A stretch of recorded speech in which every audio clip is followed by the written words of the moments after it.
রাসূল সাল্লাল্লাহু আলাইহি ওয়াসাল্লামের ইন্তেকালে চতুর্দিকে বিদ্রোহ এবং চুক্তি লঙ্ঘনের প্রাদুর্ভাব মাথাচাড়া দিয়ে ওঠে। তুফানের গতিতে এসব ফিতনা মদিনা পানে ধেয়ে আসতে থাকে। একটি তুফান সাহাবায়ে কেরামের মধ্য হতেই ওঠে। প্রথম খলিফা নির্বাচনের জটিল পথ এর চেয়ে এ তুফানের বহিঃপ্রকাশ ঘটে। খেলাফতের দাবিদাররা নিজেদের সপক্ষে যুক্তি প্রমাণ খাড়া করে ইসলামের উপর তাদের অবদান তুলে ধরে। খেলাফতের দাবিতে মুহাজির এবং আনসাররা প্রতিদ্বন্দ্বী হয়ে সামনে আসে। কেউ কাউকে ছাড় দিতে চায় না। সমস্যা জটিল ও গুরুতর পথে মোড় নিলে প্রথম সারির প্রবীণ সাহাবায়ে কেরাম দ্রুত সমস্যা নিরসনে উদ্যোগী হন। হযরত আবু বকর রাদিয়াল্লাহু আনহু অনেক তর্ক বিতর্কের পর হযরত ওমর রাদিয়াল্লাহু আনহু এবং আবু উবাইদা রাদিয়াল্লাহু আনহুর উপর এ বিষয়ে চূড়ান্ত সিদ্ধান্ত গ্রহণের দায়িত্ব ন্যস্ত করে বলেন, তারা দ্বিপাক্ষিক আলোচনার মাধ্যমে যাকে প্রথম খলিফা নির্বাচন করেন সবাই যেন তাকে মেনে নেয়। মুহাজিরদের মধ্যে আপনি সর্বোত্তম। হযরত ওমর রাদিয়াল্লাহু আনহু এবং হযরত আবু উবাইদা রাদিয়াল্লাহু আনহু পরস্পর আলোচনা শেষে হযরত আবু বকর রাদিয়াল্লাহু আনহুকে প্রথম খলিফা মনোনীত করে বলেন, নবীজির হিজরতের সঙ্গে আপনি, গুহায় আপনিই ছিলেন তার সাথে। রাসূলের অসুস্থকালীন সময়ে আপনিই তার স্থলাভিষিক্ত হয়ে নামাজ পড়িয়েছেন। দ্বীনি আহকামের মাঝে নামাজের স্থান সর্বত্রে। আমরা আপনার থেকে অধিক মর্যাদাবান আর কাউকে দেখি না। নিঃসন্দেহে আপনি খেলাফতের সবচেয়ে উপযুক্ত ব্যক্তিত্ব। একথা বলেই হযরত ওমর রাদিয়াল্লাহু আনহু হাত বাড়িয়ে হযরত আবু বকর রাদিয়াল্লাহু আনহুর হাতে বাইয়াত গ্রহণ করেন। এরপরে হযরত আবু উবাইদা রাদিয়াল্লাহু আনহু, তারপর হযরত বশির বিন সাদ রাদিয়াল্লাহু আনহু বাইয়াত হন। এরপর সর্বসাধারণে প্রথম খলিফা হিসেবে হযরত আবু বকর রাদিয়াল্লাহু আনহু এর নাম ঘোষণা করা হলে মানুষ দলে দলে তার হাতে বাইয়াত হওয়ার জন্য ছুটে আসে। মসজিদে নববীতে চলে সাধারণ বাইয়াত অনুষ্ঠান। খেলাফত লাভ করে হযরত আবু বকর রাদিয়াল্লাহু আনহু এক জনগুরুত্বপূর্ণ ভাষণ দান করেন। জাতির উদ্দেশ্যে দেয়া প্রথম ভাষণে ইসলামের সর্বপ্রথম খলিফা হযরত আবু বকর সিদ্দিক রাদিয়াল্লাহু আনহু বলেন, প্রিয় দেশবাসী, আল্লাহর নাম শপথ করে বলছি, খেলাফতের পদে আসীন হওয়ার আগ্রহ আমার কখনো ছিল না। অন্তরে অন্তরে কিংবা প্রকাশ্যে এর জন্য কখনো আল্লাহর কাছে দোয়া করিনি। কিন্তু শুধু এ কারণে এ গুরুভার নিজ দুর্বল কাঁধে বহন করেছি যেন মতবিরোধ বিবাদের রূপ পরিগ্রহ না করে। নতুবা এটাই বাস্তব কথা যে খেলাফত এবং শাসন কার্য উপভোগ করার মতো কোনো বিষয় নয়। এটা এমন এক ভারী বোঝা যা বহন করার শক্তি আমার কম। আল্লাহ পাকের সাহায্য ছাড়া এ বোঝা বহন করা আমার পক্ষে সম্ভব নয়। আপনারা আমাকে আমির বানিয়েছেন। আমি আপনাদের থেকে উত্তম এবং মর্যাদাবান নই। কোনো ভালো ও জনহিতকর কাজের উদ্যোগ নিলে আপনারা আমাকে সাহায্য করবেন। পক্ষান্তরে কোনো অন্যায় ও জনক্ষতিকর পদক্ষেপ নিলে আপনারা আমাকে বাধা দিবেন। যারা অসহায়, নিঃস্ব, তাদের ন্যায্য পাওনা আমি পূর্ণ মাত্রায় আদায় করব। তাদের অসহায়ত্ব ঘোচাতে আপ্রাণ চেষ্টা করা হবে। পক্ষান্তরে যারা সচ্ছল, তারা ন্যায্য হক ছাড়া কিছু পাবে না। আমি আল্লাহ ও রাসূল সাল্লাল্লাহু আলাইহি ওয়াসাল্লামের পদাঙ্ক অনুসরণ করে চললে আপনারা আমাকে মেনে চলবেন। কখনো বিপদগামী হলে আমাকে বর্জন করবেন। হযরত আবু বকর রাদিয়াল্লাহু আনহু খলিফা হয়ে সর্বপ্রথম যে নির্দেশ জারি করেন তাতে সবাই চমকে ওঠে। সবাইকে তাক লাগিয়ে তিনি ঘোষণা করেন যে হযরত ওসামা রাদিয়াল্লাহু আনহুর নেতৃত্বাধীন বাহিনী অচিরেই রোমানদের বিরুদ্ধে যুদ্ধে যাবে। কারণ মদিনার পরিস্থিতি ছিল অত্যন্ত নাজুক। আশেপাশে শত্রুরা কিলবিল করছিল। রাসূল সাল্লাল্লাহু আলাইহি ওয়াসাল্লামের ইন্তেকালে সকলের ডানা গজিয়েছিল। আর সে ডানায় ভর করে শত্রুরা উড়াল দিয়ে ইসলামের সাজানো বাগান লণ্ডভণ্ড ও তছনছ করে দিতে উন্মুখ ছিল। অপরদিকে রোমীয়দের সাথে যুদ্ধ ছিল এক বিরাট ও ঘোরতর যুদ্ধ। এর জন্য মুসলমানদের পূর্ণ শক্তি একত্রীকরণ ও বিপুল সমরায়োজনের প্রয়োজন ছিল। মুসলমানদের যথেষ্ট সমরশক্তি ছিল সুসংগঠিত এবং বীরচেতা বিশাল এক বাহিনী। রোমীয়দের সাথে যুদ্ধের সম্ভাব্য রণাঙ্গন ছিল মদিনা হতে যোজন মাইল দূর। উদ্ভূত পরিস্থিতিতে সমুদয় সৈন্য এত দূরে পাঠানো ভীষণ ঝুঁকিপূর্ণ ছিল। কারণ মদিনার অবস্থা স্বাভাবিক ছিল না। অনেক গোত্র বিদ্রোহের পতাকা উড়িয়ে দিয়েছিল। মদিনা আক্রমণের উদ্দেশ্যে অনেকে সংগঠিত হতে শুরু করে। ইহুদি খ্রিস্টানরা অপতৎপরতায় আদা জল খেয়ে নামে। এছাড়া মৃত্যুক নবুয়তের দাবিদাররা পৃথক পৃথক রণক্ষেত্র খুলেছিল। তোলাইহা, বিশেষত মুসাইলামা কাজ্জাব রীতিমতো এক উদ্বেগজনক সমরশক্তিরূপে আত্মপ্রকাশ করে। মোট কথা, ইসলাম স্মরণকালের ভয়াবহ পরিস্থিতির মুখে এসে দাঁড়িয়েছিল। হযরত আবু বকর রাদিয়াল্লাহু আনহু এর অবাক করা এই আকস্মিক নির্দেশের পটভূমি এই ছিল যে তাবুক এবং মুতা যুদ্ধের পরে রাসূল সাল্লাল্লাহু আলাইহি ওয়াসাল্লাম এটা জরুরি মনে করেন যে রোমীয়দের প্রতি এখনই হামলা চালিয়ে তাদের শক্তি নিঃশেষ করে দেওয়া উচিত।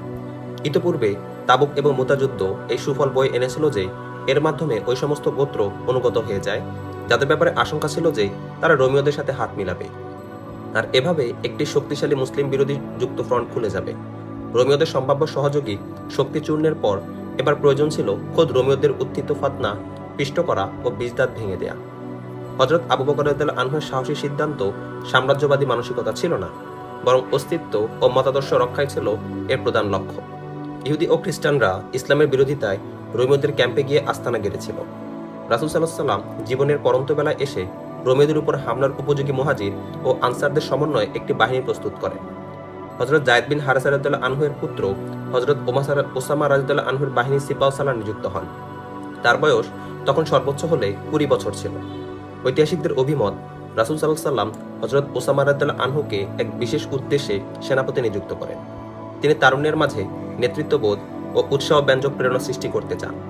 মুসলিম তারুণ্য শক্তি ওসামা চেতনায় উজ্জীবিত ও তার মতো যোগ্যতা দক্ষতা অর্জন করে রণাঙ্গনে সফল নেতৃত্ব দিতে অনুপ্রাণিত হবে। এই দৃষ্টিকোণকে সামনে রেখে রাসূল সাল্লাল্লাহু আলাইহি ওয়াসাল্লাম অন্তিম মুহূর্তে এক বিশাল বাহিনী গড়ে তুলে টগবগে তরুণ হযরত ওসামা রাদিয়াল্লাহু আনহুর হাতে তার নেতৃত্ব সোপর্দ করেন। হযরত ওসামা রাদিয়াল্লাহু আনহু রাসূল সাল্লাল্লাহু আলাইহি ওয়াসাল্লামের অত্যন্ত প্রিয় পাত্র ছিলেন। তিনি তাকে অত্যন্ত স্নেহ ও আদর করতেন। তার পিতা হযরত যায়েদ বিন হারেসা রাদিয়াল্লাহু আনহু মুতা যুদ্ধে শহীদ হন। শৈশবকালে হযরত ওসামা রাদিয়াল্লাহু আনহুর মাঝে সৈনিক সুলভ সকল গুণাগুণ এবং বীরত্ব এসে গিয়েছিল। উহুদ যুদ্ধের সময় তিনি ছোট থাকায় এই যুদ্ধে অংশগ্রহণের সুযোগ পান না, কিন্তু তিনি হাল ছাড়েন না। সেনাবাহিনী রওনা হওয়ার পূর্বেই তিনি রওনা হয়ে পথিমধ্যে কোথাও আত্মগোপন করে থাকেন। সেনাবাহিনী যে স্থান দিয়ে গমন করলে তিনি চুপিসারে সৈন্যদের মধ্যে ঢুকে তাদের সাথে মিশে যান।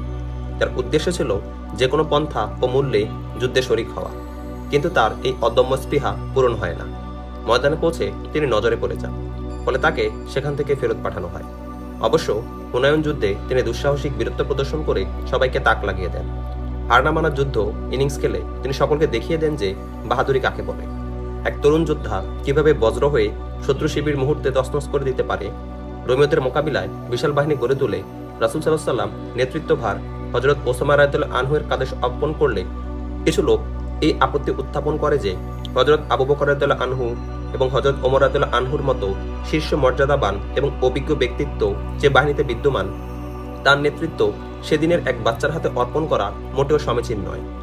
মানুষের এই সমালোচনা ও অভিযোগ রাসূল সাল্লাল্লাহু আলাইহি ওয়াসাল্লামের কানে ওই সময় পৌঁছে যখন তিনি মৃত্যুপীড়ায় শায়িত এবং বারবার জ্বরে মূর্ছা যাচ্ছেন। এ সময় তার কথা বলার শক্তিও ছিল না। জ্বরের উপশমের জন্য তিনি স্ত্রীদেরকে গোসল করিয়ে দিতে বলেন। প্রচুর পানি দিয়ে তাকে গোসল দেওয়া হলে জ্বর অনেকটা নেমে যায়। অবশ্য দুর্বলতা ছিল বেশ। তারপরেও তিনি মসজিদে তাশরিফ নিয়ে যান। সেখানে বহু লোক সমবেত ছিল। সমালোচনাকারী এবং অভিযোগ আরোপকারীরাও সেখানে উপস্থিত ছিল। প্রিয় জনতা, রাসূল সাল্লাল্লাহু আলাইহি ওয়াসাল্লাম জনতার উদ্দেশ্যে বলেন, ওসামা বাহিনীকে নির্বিবাদে যেতে দাও। তার নেতৃত্বের কারণে তোমরা সমালোচনা মুখর হয়ে উঠেছ। ইতিপূর্বে তার পিতার উপরেও তোমরা অভিযোগ উত্থাপন করেছিলে। আমি ওসামাকে এই পদের যোগ্য মনে করি। তার পিতাকেও এই পদের যোগ্য মনে করেছিলাম। তোমাদের ভালো করে জানা আছে যে তাকে সেনাপতি বানানো আমার ভুল পদক্ষেপ ছিল না। রাসূল সাল্লাল্লাহু আলাইহি ওয়াসাল্লামের ভাষণে সমালোচনা মুখ থুবড়ে পড়ে। সকল দ্বিধাদ্বন্দ্বের পরিসমাপ্তি ঘটে। হযরত ওসামা রাদিয়াল্লাহু আনহুকে স্বতঃস্ফূর্তভাবে সবাই নেতা মেনে নিয়ে রোমিওদের উদ্দেশ্যে ওসামা বাহিনী রওনা হয়ে যায়। কিন্তু এ বাহিনী জারফ নামক স্থানে পৌঁছলে সংবাদ আসে যে রাসূল সাল্লাল্লাহু আলাইহি ওয়াসাল্লামের অবস্থা অত্যন্ত আশঙ্কাজনক। যুবক বয়সী হযরত ওসামা রাদিয়াল্লাহু আনহুর মধ্যে বড়দের মতো দূরদর্শিতা ও বিচক্ষণতা গুণ সৃষ্টি হয়েছিল। তিনি জারফে বাহিনী থামিয়ে নিজে রাসূল সাল্লাল্লাহু আলাইহি ওয়াসাল্লামের সম্পর্কে খোঁজ খবর নিতে মদিনায় আসেন।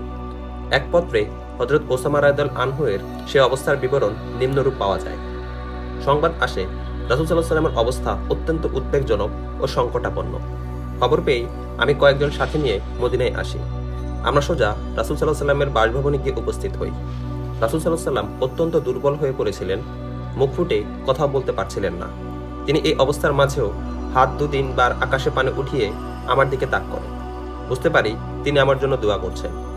পরের দিন হযরত ওসামা রাদিয়াল্লাহু আনহু আবার রাসূল সাল্লাল্লাহু আলাইহি ওয়াসাল্লামের বাসভবনে যান এবং তাকে বলেন, হে আল্লাহর রাসূল, সৈন্য জারফে আমার অপেক্ষার্থী, যাবার অনুমতি প্রার্থনা করছে। রাসূল সাল্লাল্লাহু আলাইহি ওয়াসাল্লাম হাত উপরে উঠান, কিন্তু বেশি উঠাতে পারেন না। দুর্বলতা সীমাহীন বৃদ্ধি পায়। হযরত ওসামা রাদিয়াল্লাহু আনহু ভারাক্রান্ত হৃদয় আর অশ্রু সজল চোখে রওনা হয়ে যান। এর একটু পরেই রাসূল সাল্লাল্লাহু আলাইহি ওয়াসাল্লামের ইন্তেকাল হয়ে যায়। হযরত ওসামার উদ্দেশ্যে দূত ছুটে যায়। জারফে পৌঁছানোর পূর্বেই দূত হযরত ওসামাকে পেয়ে যায়। তিনি রাসূল সাল্লাল্লাহু আলাইহি ওয়াসাল্লামের ইন্তেকালের খবর শুনেই দ্রুত ঘোড়া ছুটিয়ে দেন এবং সৈন্যদের কাছে গিয়ে পৌঁছান। রাসূল সাল্লাল্লাহু আলাইহি ওয়াসাল্লামের ইন্তেকালের খবর শুনে সৈন্যদের মাঝে বিষাদের কালো ছায়া নেমে আসে। সবার চোখে মুখে বেদনার কালো পর্দা পড়ে। চোখ ছাপিয়ে যায় অশ্রুর বন্যায়। বেদনার ছুরি গিয়ে বিধে হৃৎপিণ্ডে। স্বজনের বিয়োগে মুখ হয়ে যায় বন্ধ।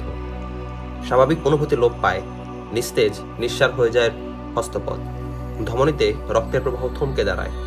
সহসা নীরব হয়ে যায় সরব মুখগুলো।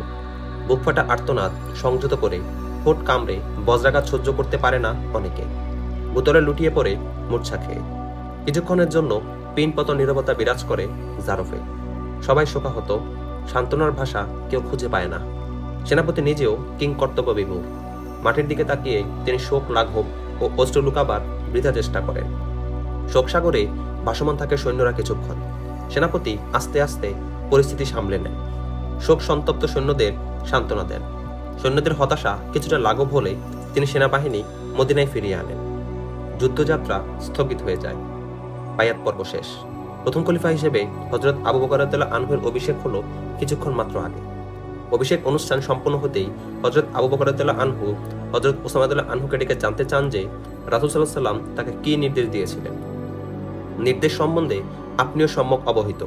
হযরত উসামা রাদিয়াল্লাহু আনহু বিনয়ের সাথে জবাব দেন, তারপরেও আমার মুখ থেকে শুনতে চাইলে আমি বলছি শুনুন। রাসূল সাল্লাল্লাহু আলাইহি ওয়াসাল্লাম আমাকে নির্দেশ দিয়েছিলেন ফিলিস্তিনে বালকা এবং দাওয়াম সীমান্তবর্তী এলাকা থেকে আরো সামনে অগ্রসর হয়ে রোমীদের উপর আক্রমণ করতে। আর এ স্থান পর্যন্ত সৈন্য এমনভাবে নিয়ে যেতে হবে যেন আক্রমণের পূর্ব পর্যন্ত শত্রুপক্ষ টের না পায়। রওনা করো ওসামা। হযরত আবু বকর রাদিয়াল্লাহু আনহু বলেন, তোমার বাহিনী নিয়ে এখনই যাত্রা করো এবং রাসূল সাল্লাল্লাহু আলাইহি ওয়াসাল্লামের অন্তিম ইচ্ছা পূর্ণ করো। নাজুক মুহূর্তে যুদ্ধযাত্রার নির্দেশ দিলে হযরত আবু বকর রাদিয়াল্লাহু আনহু ব্যাপক সমালোচনার সম্মুখীন হন। প্রায় সকলেই বলতে থাকে, যখন চতুর্দিক হতে বিপদের ঘনঘটা ও পদধ্বনি উঠছে, ঠিক সেই মুহূর্তে এত বিরাট যুদ্ধের উদ্যোগ নেওয়া, তাও আবার মদিনা হতে শত সহস্র ক্রোশ দূরে, মোটেও সমীচীন নয়। মদিনা অভিমুখে যে সমস্ত ফিতনা ধেয়ে আসছে তা মোকাবিলার জন্য এই বাহিনীর এখানেই থাকা জরুরি। ওই সত্তার কসম যার কুদরতি হাতে আমার জীবন। হযরত আবু বকর রাদিয়াল্লাহু আনহু বলেন, বনের হিংস্র জন্তুরাও যদি আমাকে ছিঁড়ে ফিরে খেতে আসে, তবুও আমি ওসামার বাহিনীকে যাত্রা বন্ধের নির্দেশ দিব না।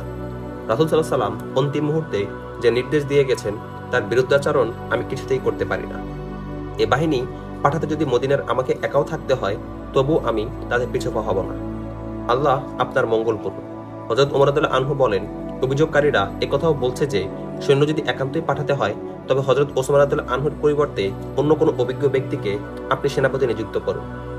শোনো ইবনে খাত্তাব। হযরত আবু বকর রাদিয়াল্লাহু আনহু জবাবে বলেন, তোমার কি মনে নেই স্বয়ং আল্লাহ রাসূল সাল্লাল্লাহু আলাইহি ওয়াসাল্লাম ওসামাকে সেনানায়ক বানিয়েছেন? আল্লাহ রাসূলের নির্দেশ উপেক্ষা করার দুঃসাহস তোমার হবে কি? এমন দুঃসাহস আমি কোশ্চিনকালেও করব না। হযরত ওমর রাদিয়াল্লাহু আনহু বলেন, আমার বুকের পাঠায় এত সাহস নেই। আমার কথা শোনো ইবনে খাত্তাব। হযরত আবু বকর রাদিয়াল্লাহু আনহু বলেন, জাতির অবস্থার দিকে তাকাও। সমগ্র জাতি শোকাহত, বেদনা বিধুর। শোকের সাথে সাথে একটি ভীতি সকলের অন্তরে আচ্ছন্ন হতে চলেছে। এটা বিদ্রোহ ভীতি, যা চতুর্দিক হতে উত্থিত হচ্ছে।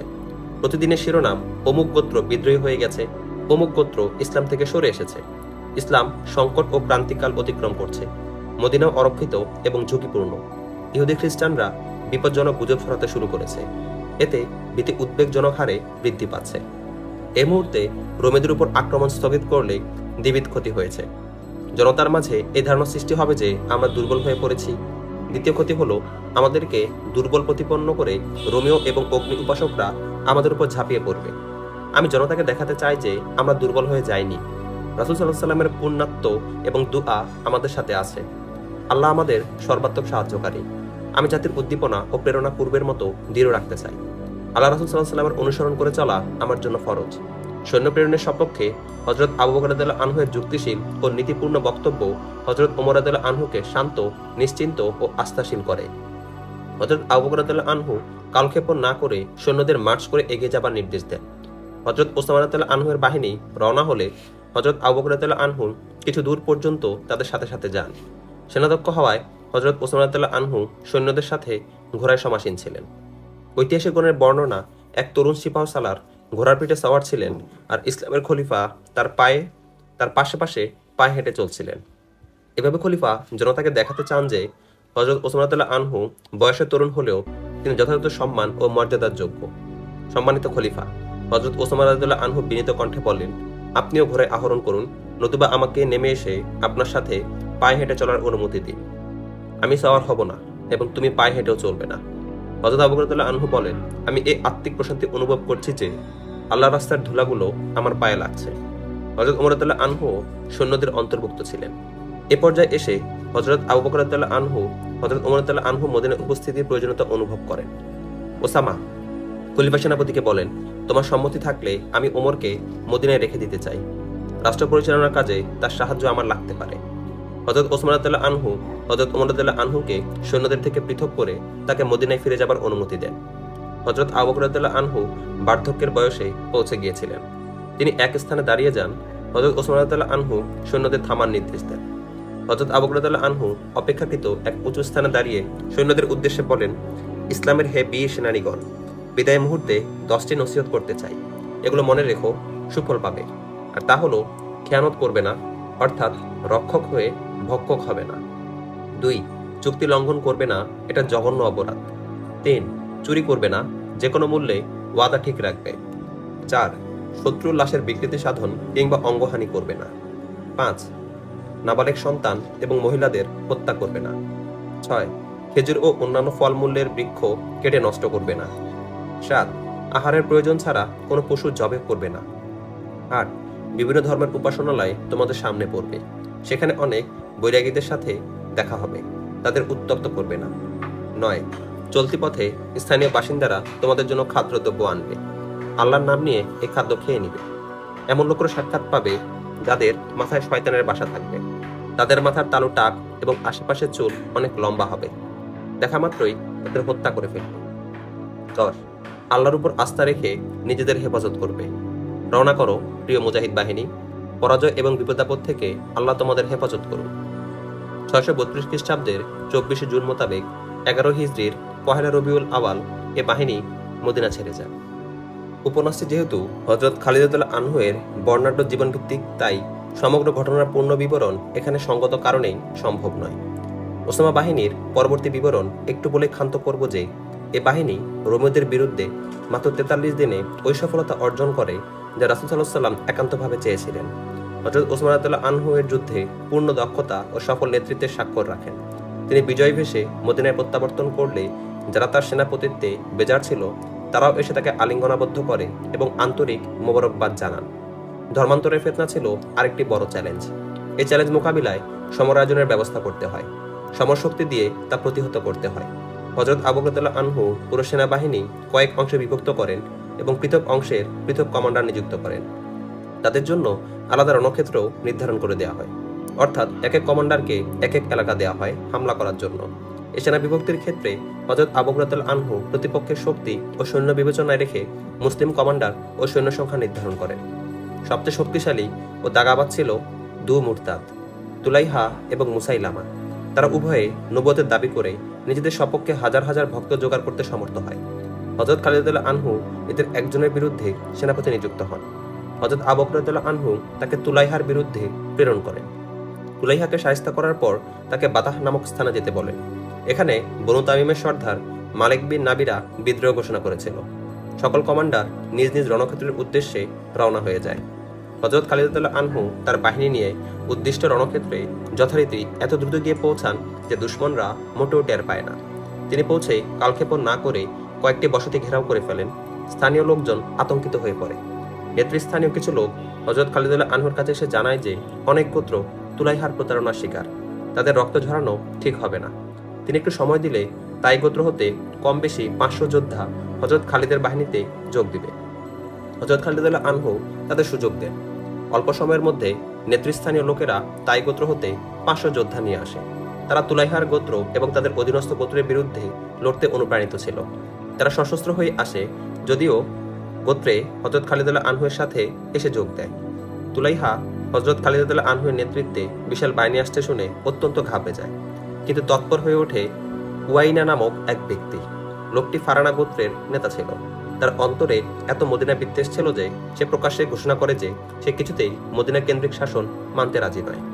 খন্দক যুদ্ধে যে 3 বাহিনী মদিনা আক্রমণের পরিকল্পনা করে তার এক বাহিনীর নেতৃত্ব ছিল এই ওয়াইনা বিন হাসানের। শত্রুদের উপরে আগে ঝাঁপিয়ে পড়ো, এই নীতি অনুযায়ী রাসূল সাল্লাল্লাহু আলাইহি সাল্লাম মদিনা থেকে এগিয়ে এসে ওই 3 বাহিনীর উপর আক্রমণ করেছিলেন। বেশি ক্ষতিগ্রস্ত হয় ওয়াইনার নেতৃত্বাধীন সৈন্যরা। সে পরিস্থিতির চাপে পড়ে ইসলাম কবুল করেছিল, কিন্তু ইসলামের বিরুদ্ধে তার অপতৎপরতা যথারীতি অব্যাহত থাকে। হযরত খালিদ রাদিয়াল্লাহু আনহু যথাসময়ে জানতে পারেন যে তুলাইহার সাথে ওয়াইনাও আসছে। ফলে তিনি অঙ্গীকার করেন যে তাদেরকে ক্ষমা করবেন না, শায়েস্তা করে ছাড়বেন। হযরত খালিদ রাদিয়াল্লাহু আনহু রওনা হওয়ার পূর্বে হযরত উক্কাসা বিন মুহসিন রাদিয়াল্লাহু আনহু এবং হযরত সাবেদ বিন আকরাম আনসারী রাদিয়াল্লাহু আনহুকে গোয়েন্দাবৃত্তির উদ্দেশ্যে অগ্রে পাঠিয়ে দেন। তাদের প্রতি নির্দেশ ছিল শত্রুর গতিবিধির উপর সতর্ক দৃষ্টি রাখবে এবং তাদের থেকে যদি কোনো অস্বাভাবিক আচরণ প্রকাশ পায় এবং তা মুসলিম বাহিনীর অগ্রাভিযানে কাজে আসে, তাহলে দ্রুত যেন তার সেনাপতিকে অবহিত করে। গোয়েন্দা সাহাবাদয় রওনা হয়ে যায়। হযরত খালিদ রাদিয়াল্লাহু আনহু ও সৈন্য নিয়ে এগুতে থাকেন। বহুদূর গেলেও গোয়েন্দা দুজনের একজনকেও ফিরে আসতে দেখা যায় না। আরও এগিয়ে গেলে রক্তরঞ্জিত 3টি লাশ পড়ে থাকতে দেখা যায়। 2টি লাশ হযরত উক্কাসা রাদিয়াল্লাহু আনহু ও হযরত সাবেদ রাদিয়াল্লাহু আনহু। হযরত খালিদ রাদিয়াল্লাহু আনহু যাদেরকে গুপ্তচর বৃত্তির জন্য আগে পাঠিয়েছিলেন, তৃতীয় লাশটি ছিল এক অজ্ঞাত ব্যক্তির। পরে এই নির্মম হত্যাকাণ্ডের পটভূমি এই জানা যায় যে গোয়েন্দাদ্বয় সামনে এগিয়ে চলে। পথিমধ্যে হাবাল নামক এক ব্যক্তি তাদের সামনে পড়ে। ঐতিহাসিক ইবনুল আসিরের বর্ণনা মতে হাবাল তুলাইহার ভাই ছিল, কিন্তু তাবারি এবং কামুসের মতে হাবাল ভাই ছিল না, বরং ভ্রাতুষ্পুত্র ছিল। হযরত উক্কাসা এবং হযরত সাবেদ রাদিয়াল্লাহু আনহু হুঙ্কার দিয়ে তাকে হত্যা করে। তুলাইহার কাছে খবর পৌঁছে যায়। সে অপর ভাই সালামাকে সাথে নিয়ে ঘটনাস্থলের উদ্দেশ্যে রওনা হয়। ইতোমধ্যে হযরত উক্কাসা রাদিয়াল্লাহু আনহু এবং হযরত সাবেদ রাদিয়াল্লাহু আনহু আরও এগিয়ে যান। তাদের আসতে দেখে তুলাইহা ও তার ভাই ঘাপটি মেরে থাকে। সাহাবাদয় কাছে আসতে তারা কোনরূপ আত্মরক্ষার সুযোগ না দিয়ে তাদেরকে হত্যা করে ফেলে। হযরত খালিদ রাদিয়াল্লাহু আনহু ক্রোধে জ্বলে ওঠেন। তার রক্ত টকবগিয়ে ওঠে। তিনি দ্রুত মার্চ করে তুলাইহার বসতিতে গিয়ে পৌঁছান। সংঘাত নিশ্চিত জেনে তুলাইহাও রণপ্রস্তুতি গ্রহণ করেছিল। দু বাহিনী ময়দানে নেমে আসে। ওয়াইনার হাতে থাকে তুলাইহা বাহিনীর সেনা কমান্ড। তুলাইহা এক নিরাপদ তাঁবুতে নবীর গাম্ভীর্য নিয়ে বসা ছিল। ওয়াইনা ছিল রণাঙ্গনে। মুসলমানদের ক্রুদ্ধ ও ক্ষুদ্র চেহারা দেখে ওয়াইনার পিলে চমকে যায়। তার বাহিনী ক্রমেই যে পর্যুদস্ত হয়ে পড়ছে তা ওয়াইনার নজর এড়ায় না। সে সেনা কমান্ড মাঠে ফেলে তুলাইহার কাছে ছুটে যায়। তুলাইহাকে সত্য নবী বলে সে বিশ্বাস করত। সম্মানিত নবী, ওয়াইনা তুলাইহাকে জিজ্ঞাসা করে, আমরা কঠিন অবস্থার সম্মুখীন, জিব্রাইল কি কোনো ওহী নিয়ে এসেছে? এখনো আসেনি। তুলাইহা জবাবে বলে, তুমি লড়াই অব্যাহত রাখো। ওয়াইনা দৌড়ে ময়দানে আসে এবং কমান্ড করতে থাকে। মুসলমানদের বজ্রনিনাদ আর আক্রমণ আরো তীব্র হয়। হযরত খালিদ রাদিয়াল্লাহু আনহু এর রণকৌশলে ভণ্ডনবীর বাহিনী শক্তি নিস্তেজ হয়ে আসছিল। ওয়াইনা আরেকবার তুলাইহার কাছে ছুটে যায়। নবী, ওয়াইনা তুলাইহাকে জিজ্ঞাসা করে, কোনো ওহী এলো কি? এখনো নয়। তুলাইহা বলে, যাও, লড়াই চালিয়ে যেতে থাকো। ওহী আর কখন আসবে? ওয়াইনা উদ্বেগজনক কণ্ঠে জিজ্ঞাসা করে, আপনি বলেছেন কঠিন সময় ওহী নাজিল হয়। আমার দোয়া আল্লাহর দরবারে পৌঁছে গেছে। তুলাইহা বলে, এখন শুধু ওহীর অপেক্ষা মাত্র। ওয়াইনা ভগ্ন হৃদয়ে আবার সৈন্যের কাছে ফিরে যায়। ততক্ষণ তার বাহিনী হযরত খালিদের ঘেরার মধ্যে এসে যায়। ওয়াইনা আতঙ্কিত অবস্থায় পুনরায় তুলাইহার কাছে যায় এবং তাকে সৈন্যদের দুরবস্থার কথা বলে জিজ্ঞাসা করে যে ওহী নাজিল হয়েছে কিনা। হ্যাঁ, তুলাইহা জবাবে বলে, ওহী নাজিল হয়েছে। কি নাজিল হলো? ওয়াইনা আশ্বানিত কণ্ঠে জানতে চায়। তা এই যে, তুলাইহা জবাবে বলে, মুসলমানরা যুদ্ধ করছে এবং তোমরা যুদ্ধ করছো। এমন একটি সময় আসছে যার কথা কোনোদিন তোমরা ভুলবে না।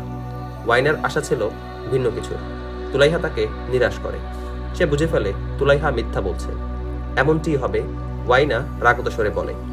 সে ক্ষণ অতি নিকটবর্তী, যার কথা সারা জীবন আপনি ভুলবেন না। ওয়াইনা ভীত সন্ত্রস্ত অবস্থায় বেরিয়ে আসে এবং চিৎকার করে তার গোত্রের উদ্দেশ্যে বলে, বনু ফারাজা, তুলাইহা মিথ্যাবাদী। ভণ্ডনবীর জন্য নিজ প্রাণ খুইও না, পালাও, নিজ প্রাণ বাঁচাও। বনু ফারাজা মুহূর্তে ময়দান ছেড়ে পালিয়ে যায়। তুলাইহার গোত্রের যোদ্ধারা তুলাইহার তাঁবুর চতুর্দিকে জমা হয়ে যায়। হযরত খালিদ রাদিয়াল্লাহু আনহু তাদের কাণ্ড দেখছিলেন। তুলাইহার তাঁবুর সাথে একটি ঘোড়া এবং একটি উট প্রস্তুত ছিল। গোত্রের লোকেরা এই মুহূর্তে করণীয় কি জানতে চায়। তাদের প্রশ্নের কোনো সদুত্তর না দিয়ে তুলাইহা ঘোড়ার পিঠে চেপে বসে। তাঁবুতে তার স্ত্রীও ছিল। সে ওটের পিঠে আহরণ করে। ভাই সব, তুলাইহা তার গোত্রের সমবেত লোকদের উদ্দেশ্যে বলে, যাদের পলানের ব্যবস্থা আছে তারা এখনই স্ত্রী পুত্র নিয়ে আমার মতো পালিয়ে আত্মরক্ষা করো। এরপর সে আর দেরি করে না, জলদি ঘোড়া ছুটিয়ে দেয়। এভাবে এক মৃত্যু ও ভণ্ডনবীর ফিতনা পরিসমাপ্তি ঘটে। হযরত ওমর রাদিয়াল্লাহু আনহু এর শাসনামলে তুলাইহা তার বায়াত হয়ে মুসলমান হয়ে যায়। হযরত খালিদ রাদিয়াল্লাহু আনহু সফল অভিযান চালিয়ে যেতে থাকেন। তিনি ইতিমধ্যে আরো কয়েকটি গোত্রকে অনুগত করেন এবং ধর্মান্তরের অপরাধে তাদের কঠোর শাস্তি দেন। তাদের উপর বিভিন্ন বিধিনিষেধ আরোপ করেন।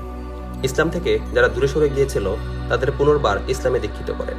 তিনি তুলাইহার নবুয়াতকে চিরতরে মাটির সাথে মিশিয়ে দেন এবং চরম মুসলিম বিদ্বেষী ওয়াইনা পালিয়ে সুদূর ইরাকে গিয়ে স্বস্তির নিঃশ্বাস ফেলে।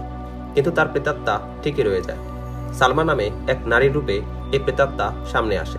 তার পূর্ণ নাম উম্মে জামাল সালমা বিনতে মালিক। বনু ফারাজার খানদানি বংশের প্রখ্যাত মহিলা উম্মে করফার মেয়ে ছিল এই সালমা। রাসূল সাল্লাল্লাহু আলাইহি ওয়াসাল্লামের জীবদ্দশার একটি ঘটনা। হযরত জায়েদ বিন হারিসা রাদিয়াল্লাহু আনহু বনু ফারাজার এলাকায় একবার গিয়ে হাজির হন। গোত্রটি চরম মুসলিম বিদ্বেষী এবং তাদের ঘোরতর শত্রু ছিল। উদাইলকুরা নামক স্থানে হযরত জায়েদ রাদিয়াল্লাহু আনহু বনু ফারাজার কিছু লোকের সামনে পড়েন। হযরত জায়েদ রাদিয়াল্লাহু আনহু এর সাথে কয়েকজন মাত্র ছিল। বনু ফারাজার লোকেরা তাদের সবাইকে নির্মমভাবে হত্যা করে। হযরত জায়েদ রাদিয়াল্লাহু আনহু গুরুতর আহত হয়ে কোন রকমে মদিনায় আসতে সক্ষম হন। তিনি সুস্থ হলে রাসূল সাল্লাল্লাহু আলাইহি ওয়াসাল্লাম তার নেতৃত্বে একটি নিয়মতান্ত্রিক সেনাবহর বনু ফারাজাকে শিক্ষা দিতে প্রেরণ করেছিলেন। মুসলিম কনভয় বনু ফারাজার প্রতিরোধ শক্তি গুঁড়িয়ে দেন। শোচনীয়ভাবে পরাজিত করে তাদের অনেককে খতম এবং কতককে যুদ্ধবন্দী করে। বড় রক্তক্ষয়ী সংঘর্ষ হয়েছিল। যুদ্ধবন্দীদের মধ্যে উম্মে করফা ফাতেমা বিনতে বদরও ছিল। তার এই বিষয়ে বড় খ্যাতি ছিল যে সে নিজ গোত্র ছাড়াও অন্যান্য গোত্রদেরকে মুসলমানদের বিরুদ্ধে উত্তেজিত করত। তাকে মদিনায় এনে মৃত্যুদণ্ডে দণ্ডিত করা হয়। সাথে তার নাবালিকা কন্যা উম্মে জামালও ছিল। কন্যাটিকে উম্মুল মুমিনিন হযরত আয়েশা রাদিয়াল্লাহু আনহার হাতে সুপর্দ করা হয়। তাকে তিনি আদর যত্নে লালন পালন করেন, কিন্তু সে সর্বক্ষণ উদাস ও ভারাক্রান্ত থাকত। হযরত আয়েশা রাদিয়াল্লাহু আনহু তার প্রতি দয়াদ্র হয়ে তাকে আজাদ করে দেন।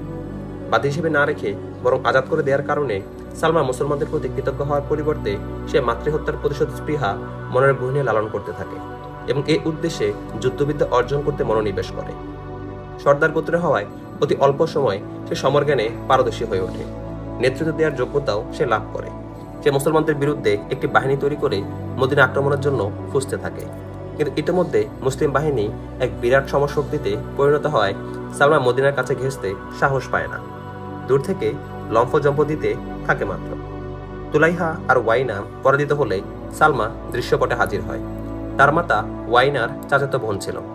হযরত খালিদ রাদিয়াল্লাহু আনহুর সাথে যে সকল গোত্রের সংঘর্ষ হয় তাদের চড়া মূল্য দিতে হয়। হতাহত হয় প্রচুর। যারা কোনো রকমে প্রাণে বেঁচে যায় তারা বিক্ষিপ্ত ও ছত্রভঙ্গ হয়ে পড়ে। গাতফান, তাই, বনু সালিম এবং হাওয়াজিন গোত্রের অনেকে সালমার কাছে সমবেত হয়। তারা প্রস্তাব করে সালমা তাদের সঙ্গ দিলে তারা মুসলমানদের থেকে প্রতিশোধ গ্রহণ করতে জীবন বাজি রাখবে। সালমা সুযোগের অপেক্ষায় ছিল। সে রাজি হয়ে যায়। অল্প দিনের মধ্যে নিজের বাহিনী প্রস্তুত করে সালমা মুসলিম বাহিনীর উদ্দেশ্যে রওনা হয়। হযরত খালিদ রাদিয়াল্লাহু আনহু এ সময় বাজাখায় ছিলেন। এখানে মাটিতেই তিনি তুলাইহার ভণ্ডামির জবনিকাতপাত ঘটান। তিনি গোয়েন্দা মারফত জানতে পারেন যে বনু ফারাজার সৈন্যরা আবার সংগঠিত হয়ে আসছে। হযরত খালিদ রাদিয়াল্লাহু আনহু পুনরায় বাহিনীকে রণসাজে সজ্জিত করে বিন্যস্ত করেন। মা উঠে চড়ে অগ্রভাগে থেকে চিৎকার করে করে যেরূপ সৈন্যদেরকে অনুপ্রাণিত করত, ঠিক তেমনি সালমাও সৈন্যদের আগে আগে ছিল। তার আশেপাশে তলোয়ার এবং বসা সজ্জিত 100 উষ্ট্রারোহী ছিল। সালমার নিরাপত্তায় এরা ছিল জীবন্ত মানব ঢাল। সালমার নেতৃত্বাধীন বাহিনী অমিত বিক্রমে অগ্রসর হচ্ছিল এবং রণাঙ্গন কাঁপিয়ে হুঙ্কার ঝাড়ছিল। হযরত খালিদ রাদিয়াল্লাহু আনহু শত্রুদের আরো নিকটে আসার অপেক্ষা করেন না। তার বাহিনীর সংখ্যা ছিল নিতান্তই নগণ্য। তিনি শত্রু বাহিনীকে বিন্যস্ত হওয়া কিংবা স্বল্প সংখ্যক মুসলমানদেরকে চারদিক থেকে ঘেরাও করার পজিশন নিতে সুযোগ দেওয়ার পক্ষপাতী ছিলেন না। হযরত খালিদ রাদিয়াল্লাহু আনহু হুঙ্কার দিতে দিতে শত্রুর উপর ঝাঁপিয়ে পড়েন। তিনি জানতেন শত্রু সৈন্য সফরের ক্লান্তিতে অবসন্ন। তিনি শত্রুর শারীরিক দৈন্যতার এর দুর্বল পয়েন্ট থেকে পুরোপুরি ফায়দা হাসিল করতে চান। 100 দুর্দর্শ উষ্ট্র বাহিনীর নিপুণ প্রহরায় থেকে সালমা উত্তেজনাকর বাক্যের মাধ্যমে সৈন্যদের প্রেরণা চাঙ্গা ও উজ্জীবিত করছিল। ঐতিহাসিকগণ লিখেন, বনু ফারাজা হযরত খালিদ রাদিয়াল্লাহু আনহুর আক্রমণ বীর বিক্রমে প্রতিহত করে। সৈন্য কম হওয়ার কারণে হযরত খালিদ রাদিয়াল্লাহু আনহুর অবস্থা ক্রমে নাজুক হতে থাকে। অপরদিকে দুশমনের উদ্দীপনা লাফিয়ে লাফিয়ে বাড়তে থাকে। সালমার হুঙ্কার আর উত্তেজনাকর শব্দ জ্বলন্ত হাড়িতে তৈল সরবরাহ করছিল। হযরত খালিদ রাদিয়াল্লাহু আনহু পরিস্থিতি অনুকূলে আনতে নতুন পরিকল্পনা গ্রহণ করেন। সালমার নেতৃত্বে যেহেতু বনু ফারাজাকে এভাবে বীরত্বের অগ্নি ঝরাতে অনুপ্রাণিত করছিল, তাই তিনি সালমার হত্যার মাধ্যমে বনু ফারাজার প্রেরণার মূলে কুঠারাঘাত হানতে চান। তিনি বাছাইকৃত কয়েকজন যোদ্ধাকে সালমার নিরাপত্তা বেষ্টনী ভেঙে তাকে উট থেকে ফেলে দিতে নির্দেশ দেন। সালমান নিরাপত্তা বাহিনীও ছিল দুর্ধর্ষ। তারা খালিদ বাহিনীকে কাছেই ঘেঁচতে দেয় না। মুসলিম জানবাজরা এই কৌশল অবলম্বন করে যে তারা নিরাপত্তা বাহিনীর 100 জনকে পৃথক করে হত্যা করতে থাকে। এ প্রক্রিয়ায় তার নিরাপত্তা বেষ্টনী ভাঙতে সক্ষম হয়। তারপরেও কারো পক্ষে সালমা পর্যন্ত যাওয়া সম্ভব হচ্ছিল না। আহত হয়ে সবাই পিছনে ফিরে আসে। একসময় 100 নিরাপত্তা কর্মীর সকলে নিহত হয়। অবশ্য এর জন্য হযরত খালিদ আনহুও বিপুল ক্ষয়ক্ষতির সম্মুখীন হন। পথ নির্বিঘ্ন হয়ে গেলে মুসলিম মুহাজিররা তরবারি নিয়ে সালমার হাওদার রশি কেটে দেয়। হাওদা উষ্ট্রাসন সালমাকে নিচে যেতে বাধ্য করে। মুজাহিদরা হযরত খালিদ আনহু এর দিকে পরবর্তী নির্দেশের জন্য তাকায়। সালমাকে বন্দী না হত্যা করবে তা জানতে চায়। হযরত খালিদ আনহু হাত দ্বারা হত্যার ইশারা করেন। এক মুজাহিদ এক কোপে সালমার মস্তক ধর থেকে চিরদিনের জন্য বিচ্ছিন্ন করে দেন। নেত্রীর এহেন মর্মান্তিক মৃত্যুতে বনু ফারাজার মাঝে আতঙ্ক ছড়িয়ে পড়ে। লাফ দিয়ে তাদের বীরত্বের মিটার কাপুরুষতার গ্রেডে চলে আসে। প্রতিরোধের পথ ছেড়ে পলায়নের পথ ধরে অগণিত লাশ আর অসংখ্য আহত রেখে তারা পালিয়ে যায়।